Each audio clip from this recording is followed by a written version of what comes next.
I've never finished Majora's Mask. I've restarted it several times, and I realized the irony in that. I think the first attempt, I finished the first temple, and I didn't know what to do, lost interest. Then more recently, I tried playing on the Wii U Virtual Console and got stuck on this bridge.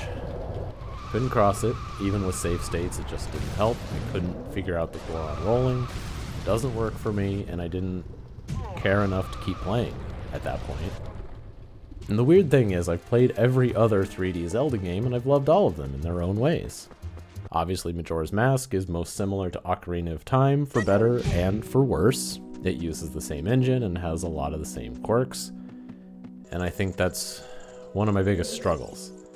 N64 games can be janky. Mario 64 is even more janky, but it's a jank that I grew up with. I've internalized that Mario will do a stupid little circle when you try to turn around. I've said to friends before that Ocarina of Time is my favorite game that I kinda hate playing.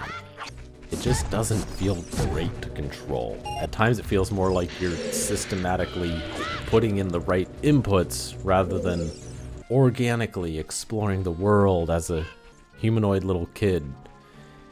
It's a game that's best experienced with a friend who can drop hints and help you through the more obtuse puzzles, or on repeat playthroughs. And I think Majora's Mask may be the same way.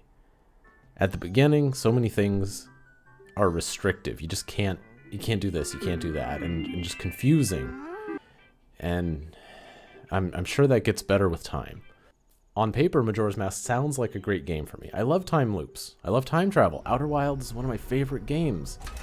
And I'm afraid that Outer Wilds spoiled the concept for me retroactively because it executed it not better, but more how my brain works.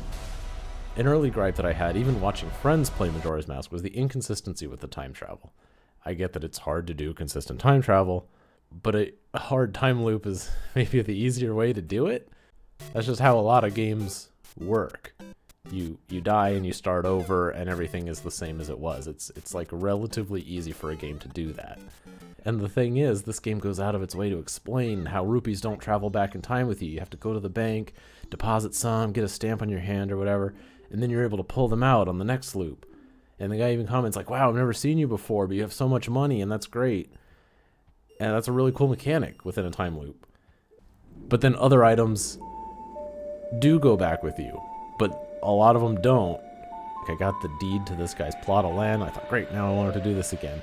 I have the deed, and he'll just believe me, but that's not how it works. You have to go back every time, and I don't get what the rules are. I could see like masks staying with you, maybe, or like it doesn't make sense for anything to stay with you, but I get that the game would be maybe impossible if they didn't. But again, based on the core concept, my idea was, oh wow, I have to learn this game and then I'll be able to do it all in one go. If I slow down time and I beat all 4 bosses using the secret trick to get through the dungeon instantly, and then it's over, and then I do it all in one loop, and that's the goal. But that's not how it works. It's still collecting items and doing like one thing at a time in a typical Zelda way. So that's my expectation that I brought in even before I played Outer Wilds. That was what I wanted from this game, and that's my mistake. Anyway, there are definitely aspects that draw me in. The music is great. The visual design is amazing. It's a little interconnected town where people have actual plans and lives, and they live throughout the 3 days.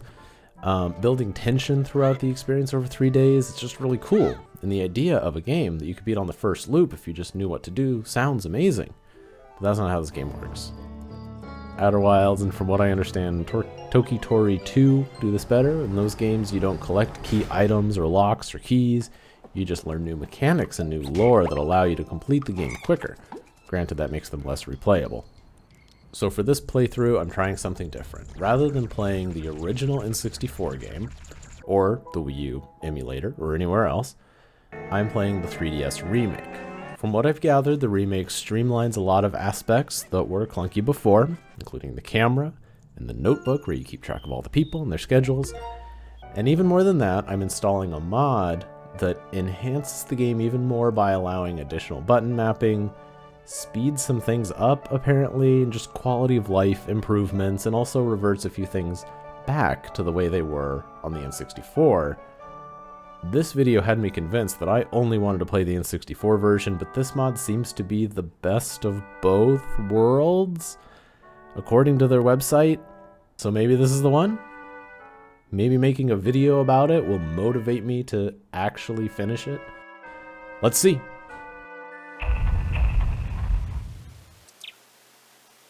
This time I was able to quickly find the hiding kids, do the observatory stuff, and grind up enough rupees to get the big wallet, which I remember being annoying. Immediately I could see several improvements with the 3DS version. Camera controls! Makes everything nicer. The inventory screen seems much better organized and streamlined and customizable. The graphics are obviously updated quite a bit, and everything just seems a little faster. Maybe it's just my memory. But I couldn't figure out what the sword game was until I looked that up. I need to do every log with the jump attack. Okay. The Deku Palace song is less grating this time around. I remembered most of the dungeon and I got all the fairies first try. Dog race is bullshit. Is this rock puzzle explained at all, or was I supposed to look this up? How am I supposed to know what to do here? Why is this planting thing on the back of the building? It doesn't work.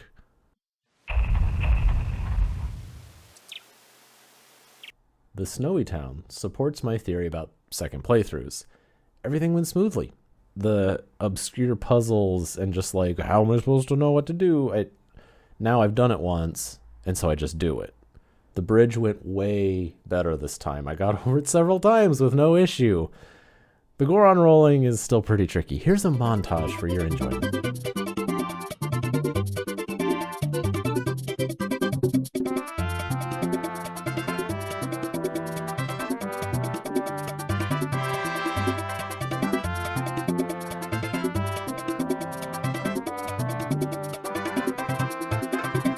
I spent way too much time trying to get the spring water into the dungeon because I couldn't see any other way to progress. And I know usually dungeons are self-contained and you don't need stuff from the outside, but I couldn't figure this out. I even went back to the hint rock to see if that would help, and it kind of did. But then I had to find a guide for this room. Okay, so in fairness, the game did teach me about stalactites, so I'm not too mad about that.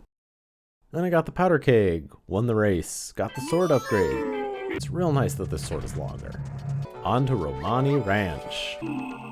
There are ghost aliens? Okay, this is cool.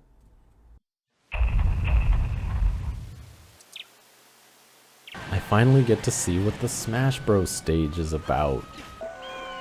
This game is dark. She needs eggs? I don't get this plot. Why is Epona still here? I reset the time loop. She should be trapped. Zoras are canceled.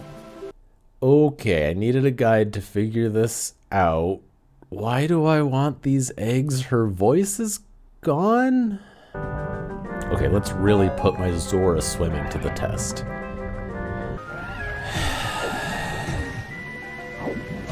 This is what everyone has been losing their minds over. This isn't good. Oh yeah, the turtle. So let me get this straight. She lost her voice because her eggs were stolen. And when you collect them in the fish tank, they hatch, and the tadpoles, newborn tadpoles, arrange themselves into music notes to make a song. But if you play near her, it brings a giant turtle awake?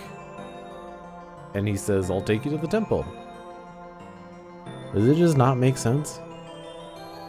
Water temple's pretty cool. Can this fish even hurt me? Oh.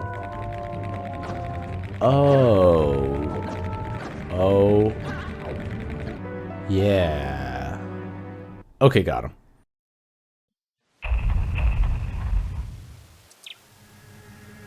There's actually a lot to do in Icona Canyon. Like free fairies. I hate these birds. I hate these birds. Cool. Neat. This well is an interesting challenge. Just collect stuff from around the world, testing your memory of Termina. I could do without this whole part. Assigning the masks to the D-pad is huge for this temple. It's too bad I forgot about it until most of the way through. It's weird that the temple mirrors itself up and down but doesn't actually rotate, because the stuff on the right should now be on the left if it spun around. Right? See, this room actually does rotate. This temple was tough, but in a good way. It really forces you to think about the space as a whole and use all of your items and masks in kind of creative ways. Boss fight was alright.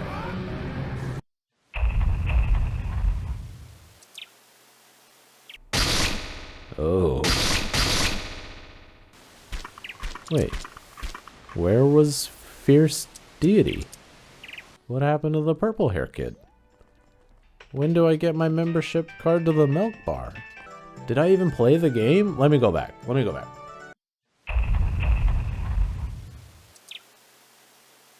Okay, I went back and did a lot of the side quests, and that seems like the real meat of the game. After the first dungeon or two, the world really does open up, and there are so many unique things to do. I collected all the masks and did all the moon stuff I totally missed the first time. Fierce Deity was worth the effort. That's a cool completion bonus. Am I glad I finally finished Majora's Mask? Yes, of course. It was interesting to see all the ideas that eventually made it into later games. And Zelda has such a unique tone, where the main plot is usually super bleak and dark, but there's humor to be found, and you never know what to expect next.